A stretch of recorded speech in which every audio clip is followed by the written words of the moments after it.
Hi, let us look at the problem statement. We have a list of 18 employees with us, and the data is for a complete calendar year from the 1st of January 2019 all the way up till the 31st of January 2019. You would see a list of zeros and ones. So a zero refers to a holiday, which is either a public holiday or a weekend or a leave that the employee has taken. And the one refers to a working day. Now, the problem that we have here is that the bank where all the employees work states that every bank teller must take at least one continuous leave in every year, which means that there should be 5 consecutive working days where the employee has not attended the office. But weekends and public holidays will not be counted as a leave. So let's take 3 examples. If an employee went on a leave from the 1st of July till the 5th of July, it will not be counted as a continuous leave because the 4th of July was a public holiday. And because the 4th came in between 1st and 5th, it will not be considered as a 5-day leave. If you're looking at the 8th of March till the 14th of March, it will be counted as a continuous leave because even though there was a weekend in between, 8, 9, 10, 11, 12, 13, 14 is 7 days, and even though there was a Saturday and Sunday in the middle, the employee still took a leave for 5 consecutive days. But if you're looking at 25th to 29th, it will again be counted as a continuous leave because 25, 26, 27, 28, 29 is Monday, Tuesday, Wednesday, Thursday, and Friday. Like I said earlier, zero is when an employee did not attend the office, which could be because he was on leave, it was a public holiday, or it was a weekend.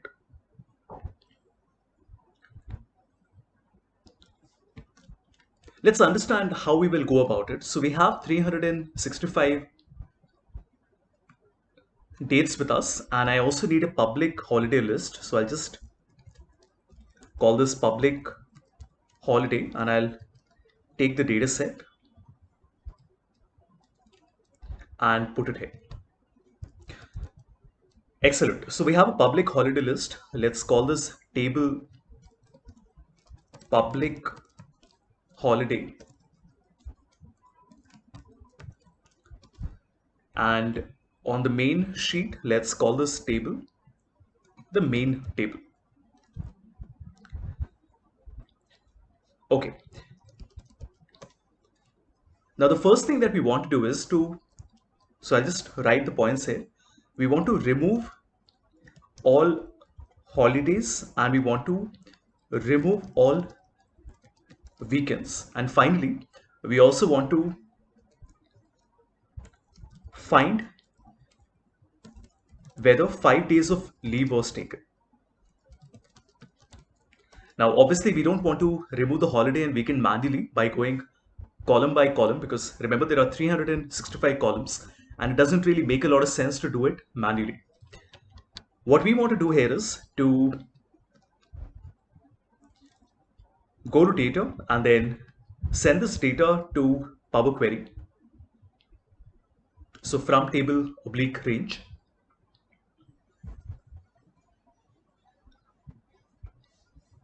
Excellent. So the data is here. Now remember our requirement is to remove all the weekends and also remove all the public holiday. So I'll close and load and we will bring the public holiday table as well to Power Query. So we do the same thing with the public holiday table, data and from table oblique range. Excellent. So both our tables are here. We click on the main table. Now remember the first thing I want is to remove all the weekends. How do we do that? Right click on the first column and unpivot all the other columns.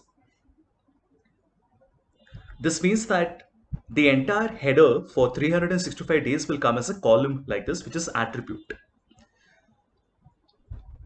Now using this column, I will add a column and then click on column from examples and then write TUES.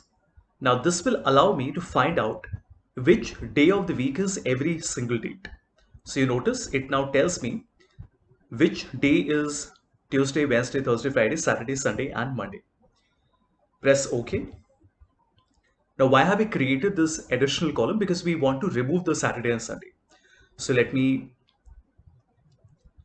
select everything except Saturday and Sunday. So we are filtering out the weekends. Once we've done this, the data looks like this. Now remember, we don't need this column, so we can remove it. So basically what we have done is we have filtered the original data set in a way that the weekends have been removed and only the 5 working days have been kept. Once we have done this, remember now we also want to remove all the public holidays. To do this, we can go to merge query and merge query as new, because we want to merge the public holiday and the main attendance data. So the main attendance data and the public holiday will be merged. And what we want to do here is to select the attribute, which is my date, and select the date here. Okay, there is a bit of a problem. The format here, if you notice, is not correct. Not to worry, let's just go to the public holiday dataset and change this to date. Excellent. Now it should work. So merge query as new. And we want to select the public holiday dataset, select the date and the date. I think there is still some problem. Let's just quickly verify. Okay, this should also be a date. Excellent. So now that we have ensured that both the tables have a date column, now we can finally do the merge. So I can select my date and my date. And as you can see, it says that 180 of 4698 rows from the first table have been merged. Let's see the result. Now the result is going to look like this. So the entire public holiday table has been combined with the original data. We click on the expand button. We already have the date with us. We just want to see the holiday. And we will get the holidays and null values.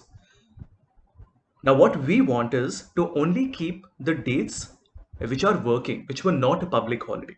This means we can hide or rather filter out all the public holidays and we only want to keep the null values. Remember, null here is a good thing. Null here means that the date that we had in the attendance tracker is not a public holiday, right? We can now remove this column. I can select attribute and value and we can pivot it. So because we unpivoted it as the first step, now I want to pivot it.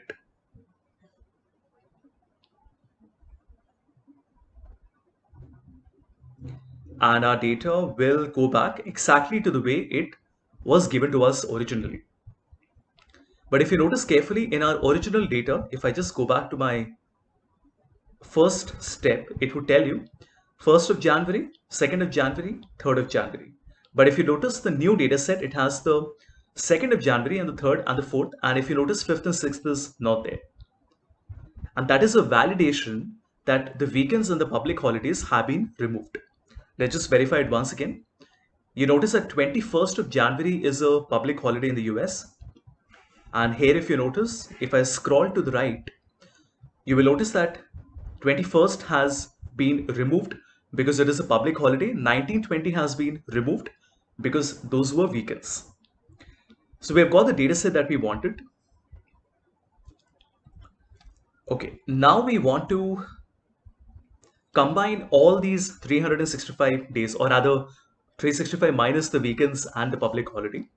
So I can select my second column and go right till the end and select the last column.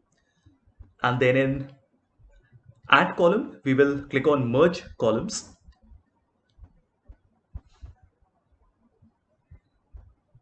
And we can keep the separator as none and we will call this merged and we will press OK. Now what that will do is it will give us a new column where all the different dates have been merged together. And from this, what do we need to find? Remember, we are only interested in finding whether there is any occurrence where 5 holidays were not taken in succession. That means that 5 ones were not available. How do we do this? So here we can use a search function. So let me quickly Google it and see how we can use a search function in Power Query. So let's just call this text search. I think it is text.contains. Let's give it a shot. So add column and custom column.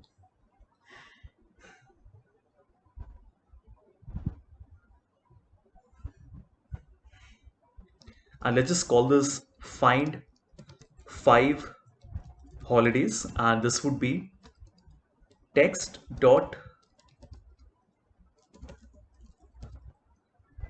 contains. We actually have a table dot contains, so let me just quickly see whether we have a text dot contains as well. Okay, let's give it a shot. So we have text dot contains, and we want to find out in my last column, which is merged, whether a particular substring is available or not. And our substring is 11111. And we can close the parentheses, and when we press OK, we will get trues everywhere. Okay, let me think about it. We should not be getting trues everywhere. Oh, of course, we're getting a true. We should not be searching for a 1. We should be searching for a 0, right? Because we want to find the 5 holidays. So let me quickly go back to the formula. And we can change it to 5 zeros. And now you notice we get some trues and some false. So in our case, we are only interested where the person is not taking a 5-day holiday, which means that we want to find out every occurrence of a false. So it gives us these 6 employees. We can select all the columns except the name and the result, and we can remove it, and that's it. We get a result, and it tells us that these are the 6 employees who have not taken a 5-day leave continuously. So we click on, in fact, we don't even need this result. We just need the names, right? So close and load. And we get the result, and our final result will look like, I mean, the result doesn't look fancy. It's just a list of 6 names. But like I said, let's verify it. Let's see if, let's say, Ernest would still have come in this list if he had taken a 5-day holiday. So I want to come to my original data set for Ernest, and what we will do here is we will manually make sure that he has taken holidays for 5 days. So I'm just putting zeros like this. If you notice, we made these 8 zeros, which definitely means that he must have taken a holiday. And if we go back to our data set, right click and refresh, you notice that Ernest has not appeared in this list because Ernest has taken a 5-day holiday, and therefore he is not been penalized by the company for not taking a 5-day holiday, right? So I'm just going to go back and undo what we did. Wonderful. So that completes our example, everyone. Just a quick recap. The problem statement here was that the business was recording a 0 for a leave, a public holiday, or a weekend, and a 1 for a working day. And the company said that every bank employee has to take a mandatory 5-day leave. How did we verify that? We first removed all the weekends. We removed all the public holidays. For that, we used a merge. And then when we had a new data set which only had the working days in it, then we used a text.search function to find whether 5 zeros were coming one after the other. And wherever it was not coming, that signified that that particular employee was not taking a 5-day holiday during that year. So I hope you like the example. The file will also be shared with you. So please make sure to practice this. And it seems easy when I do it, but when you do it yourself, you will see that you really have to be very careful with the steps that you're taking. Do remember that there would be multiple other ways of getting this result. This is just one of many approaches. But the advantage of doing this on Power Query versus doing it on Excel using a formula is that now it is an automated approach, which means that if more names get added in the future, you will simply have to click on refresh. For that matter, even if a new year gets added, you will simply have to click on refresh.